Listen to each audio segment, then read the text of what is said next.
राम राम शेतकरी मित्रांनो, पीक विमा म्हणजे शेतकऱ्यांचा महत्त्वाचा विषय आणि राज्य शासनानं सुद्धा जो काही शेतकऱ्यांचा थकीत पीक विमा होता तो वितरित करण्याबाबतचा शासन निर्णय घेतलेला आहे.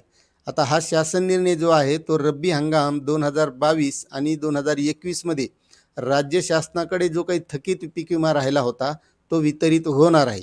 त्याबद्दलची सविस्तर माहिती आपल्याला या शासन निर्णयामधून घ्यायची आहे.